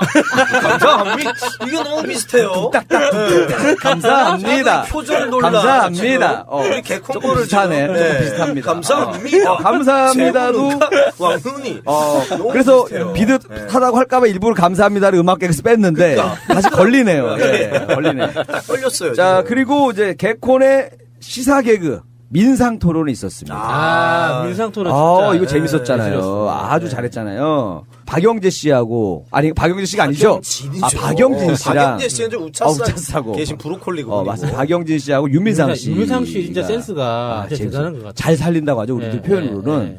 연기를 좀 잘했던 것 같고. 그다음에 또 1대1이라는 것도 있었어요. 거기서 이제 이병헌 씨 캐릭터 나오잖아요. 파란 들어가지고 원래 그 말실수하는 거 지금 장난 나란 하니 요거 이런 표현을 해가지고 또 인기를 많이 얻었었고요. 우차싸 시사 개그로는 LTE 뉴스가 있습니다. 최고죠. 최고였죠. 최고의 뉴스. 서슬퍼런 시기에 LTE 뉴스라는 코너가 아주 또 시원시원하게 많이 했던 거 기억나는데 안타까운 코너죠. 거기 강성범 씨만 뜨고 아니 제가 띄웠어요. 제가 띄웠습니다. 거기 뭐 이런 것도 많이 했던 것 같아요. 뭐 정치는 삼류, 국민은 인류, 그다음에 대통령은 한류? 뭔 소리야? 세계를 놀라게 했잖아요. 뭐 이런 거 막 하고 그랬었어요. 다 잘리고. 네, 이런 거 다 잘라 날라간 거고. 자, 그다음에 이제 힘든 개그 캐릭터가 있습니다. 개콘에 이제 몸 써서 힘든 개그. 개콘은 맞박이가 있어요. 맞박이 드디어 나오네요. 맞박이가 또 엄청났죠. 실제로 힘들었어요, 김대문 씨? 맞박이가 진짜로 녹화를 30분을 넘게 했어요. 왜냐하면 너무 빵빵 터지니까 저는 아직도 이게 제 자랑이 아니고 잊을 수가 없는 게 첫 녹화 때 사람들이 보통 웃을 때 정말 너무 웃기면 아까 토한다는 표현을 하셨는데 토하면서 자지러지면서 온몸을 다 씁니다. 네, 막방에 네, 첫 녹화 네. 때 진짜로 하면서 막 그냥 사람들 진짜로 사이비 교주가 된 기분이었어요. 다 발을 떼굴떼굴 구르면서 난리가 났었어요. 그래서 녹화를 30분을 했는데 어떤 현상이 일어났냐 하면은 공개 코미디 역사 최초라 그러더라고요. 왜냐면 박준영 선배가 멤버였는데 박준영 선배는 공개 코미디의 살아있는 역사 아니겠습니까? 그분 말로는 공개 코미디 첫 녹화 중에 이런 반응은 없었다. 녹화가 이제 끝났어요. 30분 동안 막 맞박치고 끝났는데 사람들이 처음으로 자진해서 앵콜 해서 끝내지 말래 코너를. 근데 그 다음 코너에 피해갈 정도로 그래서 한 40분을 녹화를 했기 때문에 보는 분들 입장에서는 사실 그게 한 7분에서 5분으로 편집돼서 나갑니다. 저 왜 저렇게 오버하는 거 아닌가 저렇게 힘들어하는데 진짜 30분 동안 해봐요. 그렇죠. 진짜 토할 뻔했어요. 진짜 제 동작 아시죠? 이렇게 하는 동작이 힘든 거. 네. 그리고 이제 저희 방송이 나갔을 때 반응이 어느 정도였냐면 진짜 이거는 보태지 않습니다. 진짜 그대로 얘기하자면 팩트만 얘기하겠습니다. 제가 지나가는데 아파트에서 마치 2002년 월드컵 때 4강 진출했을 때 같은 막 와 소리 나면서 막 웃음소리가 들려요. 뭐지 오늘 뭔 날인가 했더니 그 시간에 맞박이가 나오는 거예요. 진짜였어요. 그래서 바로 박준영 선배한테 전화가 옵니다. 야 난리 났다. 그래서 게시판을 들어가 봤더니 아까 고음불과 비교도 안 돼요. 온통 맞박이 얘기에다가 네이버 검색어를 3일 동안 1등하고 한 해 통틀어서 저희가 이제 1년 동안 가장 많이 검색된 그 순위 3등인가 했어요. 맞박이가. 그 대단한 거죠. 저를 알렸던 그 몸 개그가 은근히 또 사랑을 많이 받아요. 맞박이도 있었고 그다음에 개콘에서는 또 달인. 달인은 뭐 중국 가서도 하고 일본 가서도 하고 뭐 지금도 뭐 그 정글의 법칙 나서 활동하고 달인은 그 라스베가스형이죠. 그거는. 그렇죠. 대단하신 분이에요. 영만이 형은 와 그게 원래 그 코너를 하기 전에 우리 그 연습실에서 대기실에서 늘 우리한테 보여줬던 그 기괴한 그런 자신의 능력들을 코너화해서 저희는 와 이제 빛을 보는구나 저 형이. 자기 재능으로 가지고 진짜 떴고요. 우차사에서 힘든 개그에는 이제 건강 택시라는 게 있었어요. 이렇게 택시 안에서 다리를 이렇게 약간 오리걸음으로 계속 왔다 갔다 하는 거. 약간 좀 비슷하게 따라해서 만든 개그가 있어요. 그런 비난을 하시는 분도 좀 있었어요. 건강 택시. 맞박이랑 비슷하다. 네, 맞아요. 실제로 좀 있었어요. 네, 건강 택시라는 개그가 좀 힘든 개그에 들어가고 또 힘든 개그가 LT 뉴스라는 개그가 정신적으로 굉장히 힘들었어요. 정신적으로 힘들어가지고 힘든 개그에 포함되어 있고요. 자, 개콘 말장난 개그, 뭐, 개그 대국, 뭐, 언저리 뉴스는 게 있고, 우차싸 말장난 개그가 이제 부장아재. 나는 여기서 제일 재밌는 게 그거였었어요. 구구단을 외자, 구구단을 해다, 63빌딩, 구구단을 외자, 28, 오른팔, 구구단을 외자. 이게 너무 웃기더라고. 그래서, 이런 거 가끔씩 행사할 때도 써먹고 하는데, 재밌었고요. 자, 그리고 이제 뭐, 다양한 캐릭터들이 있었는데, 하여튼 뭐, 시간 관계상, 뭐, 이렇게까지만 하도록 하겠습니다. 어쨌든 그 몇 개 더 소개해드릴까요? 뭐, 개콘의 4차원 개그, 뭐, 육봉달 나왔던 거, 그 개그도 있었고, 우차사의 4차원 개그, LT 뉴스가 있습니다. 왜냐면 그 4차원 세계를 가지신 분의 얘기를 많이 했기 때문에 이게 있었고요. 그다음에 다양하게 이렇게 또 있었다는 걸 말씀드리면서 우차사와 개콘이 이제 라이벌이었는데 사실 그 라이벌이 꼭 나쁜 거라고 생각을 하지 않아요. 라이벌이 없으니까 개콘도 사실 예전만큼의 그런 사랑을 못 받는 것 같아서 좋은 라이벌은 가끔은 또 필요하지 않나 이런 생각을. 저도 좋은 라이벌이었다고 생각을 하는 게 사실 그때는 시기 질투를 많이 했어요. 욕도 좀 하고 그냥 괜히 싫었어요. 다른 프로그램이. 근데 지금 생각해 보면 우차사에서 히트 코너가 나오잖아요. 그러면은 개콘 개그맨이 똘똘 뭉쳐서 긴급 회의를 막 해요. 그러니까 열심히 하게 만들어줘요. 그렇죠. 분위기를. 그런 어떤 그 순수했던 막 그런 때가 좀 좋았던 맞습니다. 것 같아요. 썰빵에서도 내가 널 열심히 하게 만들어주기 위해서 같이 하고 있는 건데. 어떤 프로에서? 썰빵에서. 썰빵에서? 그렇죠. 네. 자, 오늘 우리 새날 네버엔딩 스토리 함께해서 감사드리고요. 여러분들의 라이벌은 누굽니까? 생각하는 시간 가져보시기 바라겠습니다. 감사합니다.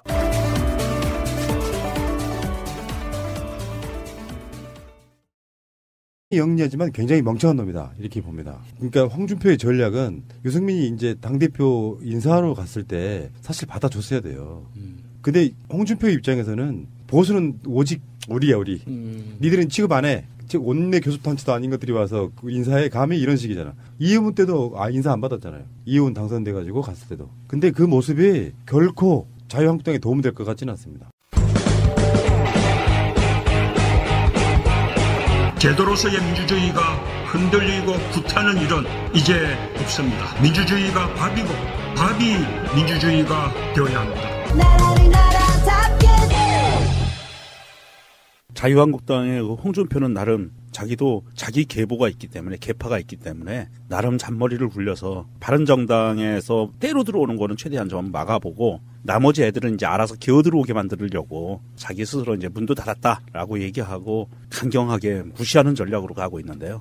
사실 그 정도 제1야당의 포지션이라면 포용을 해야죠. 포용을 해야 자기들의 세가 확장이 되는 건데 지금 그렇게 홀대를 하고 나니까 바로 유승민이 안철수하고 붙어먹기 시작하잖아요.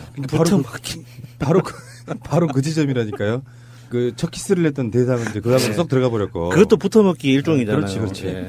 근데 그런 식으로 이렇게 셔터문을 딱 내려버리면 더 이상 못 들어와 해버리면 균형제 외교가 안 돼. 그렇죠. 어느 정도 저쪽에서 더 들어올 수 있게끔 뭔가 좀 문을 열어두는 듯한 뉘앙스가 좀 돼야 되는데 그 이상 안 받아 그러면 이게요. 그 중에서도 자유한국당 들어가고 싶었던 사람들 입장에선 눈치 보느라고 지금 한두 명은 못 들어가고 있잖아요. 그 사람들 입장에서 또 상대방이 태도를 딱 그렇게 취하니까 더 이상 하게 되면 그게 구걸이 되는 거거든. 사실은 진짜로 바른정당이 나머지 인원이 필요한 사람은 사실은 홍준표예요. 그렇죠. 근데 괘씸죄를 걸어버린 거거든. 그러니까 일방적으로 그 태도 때문에 뿔난 사람들 입장에선 바른정당의 당원들 이런 사람들은 에이씨 국민의당과 하자 이렇게 되는 거거든요. 사실 이제 홍준표 입장에서는 김무성이가 들어오면서 자기가 달려들어가게 되면 차기 당대표를 김무성이 뺏어갈까봐 사실 그런 견제의 목적도 좀 있으면서 바른정당 잔류파에 대해서 완전 백기투항하고 들어오지 않으면 안 받아주겠다 이런 뜻이거든요. 그러니까 애들 자존심이 상하죠. 걔네들도 나름 경력 있는 애들인데. 전체적인 그림이 너무 짠해요. 안철수도 그렇고 유승민도 그렇고 이게 자기들이 무슨 정치적인 지향이 있어가지고 철학적으로 어떻게 뭐 찌릿찌릿 해가지고 서로 마음이 동하는 게 있어서 뭐 만난 것도 아니고 살아남기 위해서 이렇게 애쓰다 보니까 어쩌다 보니 그냥 눈이 마주친 것밖에 안 되잖아요. 지나가다가 눈 마주친 건데. 야수님 표현이 좀 적절하지 않다고 저는 느낍니다. 짜네요는 내가 그 사람들한테 뭔가 동정표를 줄 때 하는 그렇죠. 말이고 측은지심. 찌질해요가 맞습니다. 지질해요. 죄송합니다. 발음이 안 되십니까? 정정하겠습니다. 그래서 이제 초미의 관심사가 됐죠. 바른국민당이냐 국민바른당이냐. 근데 국민바른당은 좀 이상하지 않아? 된장 바르는 것도 아니고. 그것도 이쁘죠. 국민바른당, 바른국민당 둘 다 뭐 말은 이쁜 것 같아요. 그런데 우리 철수 씨는 절대 앞에 오는 거를 뺏기지 않으려고 했을 거예요. 국민바른당 맞네요. 의석수가 많으니까 국민바른. 그거는 우리끼리 농담이고 아마 당명을 새로 하지 않을까요? 만약에 합당하게 된다면? 정말 합당할 일이 있을까요? 그래서 당장은 못하니까 왜냐하면 국민의당 쪽에서 워낙 반발이 심하고요. 그러니까 안철수파와 반안철수파가 사실상 이렇게 거의 동대동으로 가는 그런 느낌이고 관망파도 있긴 한데 그 사람들의 입장에서는 이를테면 그 국민의당의 적통을 뺏기지 않기 위해서 물론 대표가 있으면 안철수 당이라는 이미지가 있기 때문에 중이 싫으면 저를 떠나는 뭐 이런 모양새가 될 가능성이 높겠지만 중이 싫으면 저리 떠나요? 안철수님 유승민이 원내 교섭단체를 잃은 상황에서 11석짜리 정당의 당대표 이게 됐단 말이에요. 유승민이 당대표가 되면서 확실해지는 측면이 이제 생겼어요. 불확실성이 하나가 제거가 됐다 이렇게 보거든요. 그건 뭐냐면 안철수와 유승민은 반드시 손을 잡을 것이다. 그리고 그 유승민의 말하는 워딩에서도 이렇게 얘기했죠. 중도 보수 통합에 착수하겠다. 그래서 3당의 논의가 어렵다면 별도 창구를 만들 것이다. 이런 식으로. 그래서 뭐 총선 전에 선거구제 개편해야 된다는 이야기도 했고요. 진짜 보수당의 대표 강철 같은 의지로 버티자. 뭐 이런 식의 떠나간 김무성에 대한 아쉬움도 좀 전하면서 키스의 날카로운 추억만 남기고. 키스의 날카로운 추억. 그의 혀속에는 칼이 들어있었다. 이게 이걸로 끝나는 게 아니라 일종의 이제 정계 개편의 서막이 시작된 거라고 봐요. 그 발단은 김무성을 비롯한 9명이 자유한국당으로 복당하면서 생긴 그거지만 사실은 그렇지 않았더라도 내가 봤을 때는 막 지지율 5%로는 어떤 선거에서 살아남긴 사실 힘들다. 그러니까 어떤 특정한 지역구에는 자기 표박까지 정말로 잘했던 구의원, 시의원 이런 사람들은 당선 몇 명을 시키겠지만 의미 있게 뭔가 당선자를 내기는 어렵다라고 보면 11석짜리 비원내 교섭단체로는 할 수 있는 게 사실 없잖아요. 그러면 그게 안철수와의 연대를 통해 가지고 다시 원내 교섭단체로 출발을 해야 될 거고 그리고 아마 지방선 꼭 알아야 할 어제의 뉴스. 포항 시내에 있는 한 원룸 건물입니다. 지진으로 기둥이 모두 뒤틀리면서 철근이 모두 드러나 있고 붕괴 위험 때문에 철봉을 세워서 건물을 지지하고 있습니다. 진앙에서 가까운 흥해읍뿐만 아니라 꽤 멀리 떨어진 포항 시내 곳곳에 지진의 충격파가 고스란히 남았습니다. 주택, 빌라, 아파트 할 것 없이 무너지고 갈라지고 뒤틀렸습니다. 집안 상황을 한번 살펴보겠습니다. 안에 들어가 보면요. 부엌이 아주 난장판입니다. 집기류가 모두 아래로 떨어져 있어서 당시에 얼마나 심각한 상황이었는지를 여실히 보여주고 있습니다. 방 안은 더 심각합니다. 보시면 책장이 아예 침대 위로 쓰러져 있습니다. 다행히도 당시에 아무도 없었기 때문에 부상자는 발생하지 않았습니다.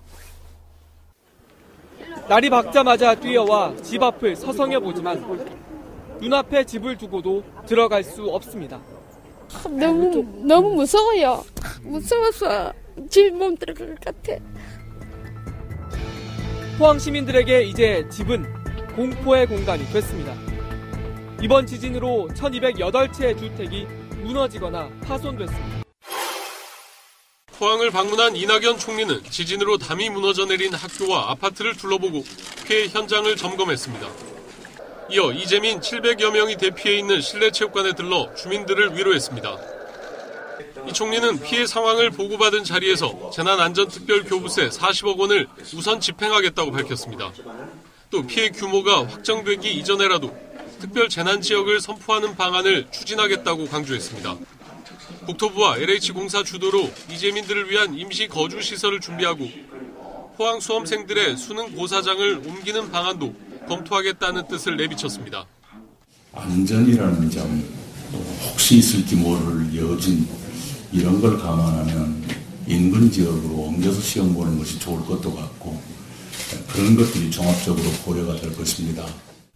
이 총리는 무엇보다 현장의 판단과 의견을 우선 존중한다는 원칙을 강조하고 중앙의 지시를 최소화해 포항시가 매뉴얼에 따라 대책을 세울 수 있도록 하겠다고 덧붙였습니다. 앞서 열린 긴급 관계장관 회의에서는 원전 안전성 점검 결과를 공개하는 등 원전 인근 주민들이 불안감을 느끼지 않도록 소통하고 한반도의 지진 상황에 대한 광범위한 조사에도 나서기로 정부 방침을 정했습니다. 이수습자 가족들이 비통한 표정으로 거치된 세월호 앞에 섰습니다. 수색 장기화에 따른 일부 부정적인 시선이 있었지만 가족을 보고 싶다는 일념으로 힘든 시간을 버텼다고 회상했습니다. 가족이 너무 보고 싶어 내려놓지 못했습니다. 하지만 더 이상의 수색을 요구하는 건 무리라는 결론을 내렸다고 설명했습니다. 비통하며 힘들지만 이제 가족을 가슴에 묻기로 결단을 내렸습니다. 사고 당시 해역을 수색한 잠수사들을 포함해 그동안 도움을 준 분들께 감사하다며 고개 숙여 인사했습니다. 미수습자 가족들은 모레 이곳 목포신항에서 연결식을 치른 뒤 안산과 서울에서 각각 장례를 치를 예정입니다. 장례를 마치면 찾지 못한 유해 대신 생전의 유품을 태워 유골함에 안치하기로 했습니다. 남현철 학생, 박영인 학생, 양순정 선생님, 권재근님, 권혁준님 25사람을 영원히 잊지 말아 주십시오. 기억해 주십시오. 방송 중간에 좋아요를 눌러주시면 새날팀들에게 큰 힘이 됩니다. 미리 감사합니다. 트위터가 진짜 언론입니다. 예, 바른정당과 국민의당의 밀월 관계가 심상치가 않네요. 확실히 이제는 정계 개편에 서막이 올렸다 이렇게 보는 것이고 안철수와 유승민이 만나서 보여주는 모습들을 보면은 예전에 그런 얘기 있잖아요. 야수님이 굉장히 자기 트레이드마크처럼 쓰는 그만 좀 괴롭히십시오. 그거 누구한테 한 말인데요? 그 말이 유승민한테 한 말이잖아요. 예. 그러던 시절이 있었어요. 예. 유승민이 안철수를 굉장히 좋아했던 거예요. 그 남자애들 고무줄 끓는 거랑 좀 비슷한 거지. 철수야 나랑 놀자. 그거였던 거지. 그래 놓고 뽀뽀는 딴 놈이랑 해요? 그러니까 지금 이제 그 날카로운 첫 키스의 추억은 이제 끝났고 그리고 안철수가 이제 유승민과의 이제 밀월 관계 시작된 거다 이렇게 보고 네. 홍준표는 제가 봤을 때는 그런 면에서 굉장히 선거 때까지는 상징성 때문이라도 공동대표 체제로 가지 않을까 이렇게 보는 거죠. 그런데 저는 안철수가 정말 생각이 없다고 느꼈던 게 유승민 대표가 이번에 첫 일성이 총선 전 선거구제 개편해야 된다고 이렇게 이야기를 꺼냈잖아요. 이게 선거구제 개편이라는 게 조금만 이야기를 확장시키면 선거제도를 바꿔야 된다고 이렇게 이야기를 확장시킬 수 있는 발판을 이렇게 유승민 대표가 먼저 찍어버린 거거든요. 사실은 안철수가 이야기를 해야 돼요. 지금 국민의당이 정치적으로 공간이 없고 안철수도 리더십을 잃어가고 있는 상황에서 자기 스스로 자기 정치 공간을 열려면 어떤 목표를 제시를 해야 되잖아요. 그러면 안철수 입장에서 가장 유리한 게 선거제도 개편이에요. 이게 그냥 인위적인 그 다당제가 아니라 정말 다당제가 정치적으로 뿌리내리기 위해서는 선거제도를 고쳐야 된다. 이런 이야기를 안철수가 먼저 치고 나가야 되는데 유승민이 먼저 해버리는 바람에 이제 안철수는 유승민이 제안하는 대로 이제 따라가는 형국이 될 수밖에 없는 거죠. 이게 어떤 식으로든 되긴 될 거거든요. 선거구가 개편이 되든 선거제도에 대한 손절에 대한 시도가 있든 어떤 식으로든 변화에 대한 시도가 있을 텐데 이거에 대한 주도권을 안철수가 잃어버린 거예요. 선거구제 개편에 관한 부분은 사실은 이게 간단하게 선거구제만의 문제가 아니라 이게 개헌하고 맞물려 있거든요, 이번에. 지금 개헌 정국이 아니라면 그것만 따로 떼어가지고 유승민의 어떤 그 앞서 나감으로 인정할 수 있겠는데 지금은 사실은 유승민이 이거 뱉어봐야 그냥 다 아는 얘기 그냥 다른 사람들은 다 고민하고 있는 얘기를 한 번 더 한 것 외에는 사실은 큰 의미가 없다고 봐요. 오히려 여기서 더 큰 의미는 본격적으로 이제는 터져나오기 시작할 개헌에 관계된 것을 누가 더 먼저 선점을 하고 앞서 나가느냐의 문제이고요. 사실은 이제 야당들 입장에서는 개헌을 이상하게 지금 프레임을 몰고 가고 있지만 제가 본 생각은 아마 지방선거 전에 어려울 것 같아요. 개헌 문제는 아주 험난할 것 같고요. 지금 유승민이 중도 보수를 지금 같이 모이자라고 얘기하고 있는데 여기는 뭐 당연히 안철수 포함하고 그다음에 자유당의 그 대표인 홍준표도 만나가지고 같이 야당으로서 협력 대화하겠다는 이런 멘트를 날렸거든요. 이런 걸 보면 이 세 당이 아마 안철수당이 그러니까 국민의당 아닙니다. 안철수당과 유승민당과 홍준표당이 아마 굉장히 좀 긴밀하게 연대를 할 것 같은 느낌이 들고요. 그것의 첫 번째 징표로서 이번에 홍정학 청문보고서가 퇴짜를 맞았습니다.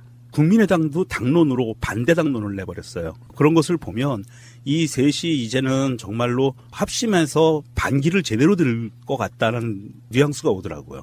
그러니까 유승민의 중도 보수 통합 3당 논의까지 이게 추진하겠다고 하는 이게 딱 들으면 듣는 순간은 어이없는 말처럼 들리기는 하는데 지금 현재 정치 현실을 생각하면 가능성이 전혀 없는 것도 아닌 게 그렇죠. 예. 자유한국당도 그렇고 국민의당도 그렇고 바른정당도 그렇고 자기들이 어떤 정치 철학이나 신념을 관통시키기 위해서 관철하기 위해서 정치를 하고 있는 게 아니거든요. 지금은 새 정당 다 공히 생존하는 게 목적이에요. 수단과 방법을 가리지 않고 일단 목숨을 부지하는 게 현재의 목적이기 때문에 유승민이 뭐 드라이브를 걸든 홍준표가 드라이브를 걸든 그게 뭐 드라이브 거는 사람이 안철수가 됐든 누가 제안을 하든지 간에 관심을 안 보일 수는 없는 거예요. 살아남으려면 뭉쳐야 되니까. 그래서 이게 현실적으로, 이게 상식적으로는 참 말도 안 되는 부끄럽고 이렇게 말도 안 되는 소리 같은데도 불구하고 가능성이 전혀 없는 건 아니죠. 지금 바른정당에 남아있는 국회의원들 한번 보겠습니다. 김세연, 기억들 나실 거예요. 그 아버지 지역구 물려받아가지고 돈 많아요. 부자이신 분. 네. 부산 금정구고요. 네. 박인숙, 그 의사 출신, 서울 송파갑, 다음에 어신환, 서울 관악구 을, 다음에 유승민, 대구 동구 을, 유이동, 경기 평택시 을, 이학재, 인천 서구 갑, 그리고 이혜원, 서울 서초 갑, 정병국, 경기 여주시 양평군, 정운천, 전북 전주시 을, 주호영, 대구 수성구 을, 지상욱, 대구 중구 성동구 을, 하태경, 부산 해운대구 갑. 느껴지시는 거 없어요? 여기서? 대체적으로 보면은 TK에는 사실상 유승민이 거의 유일하고요. PK 쪽에서도 그러니까 야당세가 좀 강할 수 있는 부분. 거기에 하태경이라든지 김세현 있고 여기서 유일하게 좀 튀는 사람이 바로 주호영인데 주호영은 그냥 간다고 했잖아. 전당대회 끝나면은. 이 사람 빼고 나면 지금 11명, 그러니까 10명 정도밖에 안 남는 이런 상황인데 이 상황에서 나머지 사람들은 대부분 다 수도권 기반에 있는 사람들입니다. 그러니까 어차피 자유한국당으로 나가나 다른 당으로 나가나 별로 비전이 없는 사람들이 지금 남아있는 상태이긴 한데 그러면 이제 만약에 이 사람들이 갖고 있는 그 생각 중에 하나는 이런 거라고 보거든요. 자유한국당의 간판으로 당선이 됐던 건 사실이고 그 새로 자기들이 국회의원을 했던 건 사실인데 문제는 이제 안철수가 총선 국면에서 수도권에 온 거에 있어서 국회 운영하는 데 있어서 지들끼리 다 캐스팅 보트라고 생각해 왔잖아요. 근데 그게 배제돼 버린 상태가 되면 홍준표 입장에서는 사실상 통합한 거다라고 이야기하고 싶어 하는 거고, 그래서 모든 보수의 지지는 우리한테 주세요의 캐치플레이즈로 갈 거란 말이에요. 근데 여기서 안철수보다는 오히려 이제 내가 봤을 때는 안철수가 이렇게 된 상황이라면 유승민이 목소리 힘을 더 주게 되는, 일종의 미국과 트럼프와 시진핑의 관계랑 좀 비슷해지는 입장이 될 수도 있는 거예요. 그 사이에서 뭔가 양쪽의 구애를 다 받아야 되는 상황. 근데 홍준표 입장에서는 굉장히 찝찝하겠죠. 원내 교섭 사태는 이뤄서 사실상이라는 표현을 썼지만 엄연하게 존재하고 국민들은 그걸 잘 몰라요. 바른정당이 존재하는 것을 알지 이미 뭐 개념도 없이 그냥 무명의 당이 아니기 때문에 아직 바른정당이 있고 어떤 유의미한 국회 일정이나 사안들에 대해서는 바른정당 유승민 대표는이라는 목소리를 섞을 텐데 홍준표는 완전히 지워버리고 싶어하는. 국회 내에서 원내 교섭단체가 아니라는 게 굉장히 큰 핸디캡인데도 불구하고 언론에서는 똑같이 다뤄줄 거잖아요. 그러면 국민들 입장에서는 원내 교섭단체이냐 아니냐가 사실 중요한 건 아니거든요. 국회 내에서 정치력을 다투는 정치들 사이에서나 중요한 거지 바라보는 국민들한테는 전혀 중요하지 않기 때문에 그 존재감은 예전하고 달라질 건 크게 없는 거죠. 자, 어쨌든 그 정계 개편이라는 게 사실은 어떻게 보면 예전의 패러다임의 시각일 수도 있습니다. 바라보는 관점에 따라서는 그게 이제 나비 효과가 돼서 국민의당 분당과 난민 뭐 이런 부분, 그리고 아까 명경님 말씀하셨는데 안철수가 나가는 일은 없을 거예요. 자기가 대주 주고 사실상의 실소유주인데 국당은 누구 겁니까? 네 번째 아이. 그런 상황이기 때문에 정말 꼴 보기 싫으면 나갈 수도 있겠지만 제가 이렇게 봐요. 여기서 이제 선명성 경쟁이 올 수 있어요. 호남권 국회의원들한테는 눈치 보다가 정치적 세력으로서 바른정당이 원내 교섭단체를 이뤘듯이 정치 세력으로서 유의미한 국민의당에 꼴보기 싫지만 초등학교 4학년하고 같이 일을 할 수는 없지만 그 당에 울타리에 있는 게 낫다고 생각하는 사람들이 슬금슬금 눈치를 볼 수도 있단 말이에요. 근데 아직까지도 제가 봤을 때는 그래요. 그쪽 사람들이 어떤 모멘텀만 생기면 호남권에서의 지지율이 반등할 수도 있다는 기대는 아직까지 있을 거란 말이에요. 그러면 굳이 눈치 봐가면서 더불어민주당 뭐 기어 들어간다든지 여러 가지는 하지 않을 거라고 생각을 하지만 점점 날짜가 다가오고 어마어마한 실수 같은 건 없고 지지율은 6개월이 넘었는데도 불구하고 어떤 여론조사에서 80%가 나온다. 이 상태가 되면 마음이 되게 조급해지니까 정치인들이라는 게 선택은 딱 두 가지라고 봅니다. 더러워서 정치 안 해. 그게 첫 번째고, 두 번째는 어떻게든지 현역으로서 뭔가 유지해 나가는 상황이잖아. 그런 상황에 비대됐을 때는 지금 국민의당의 호남권 국회의원들, 특히 지금 안철수와 각을 세고 있는 분들은 이제 호주머니석에서 뭔가를 굉장히 어떤 카드를 만지작 해야 되는 상황이 될 거라고 보는 거죠.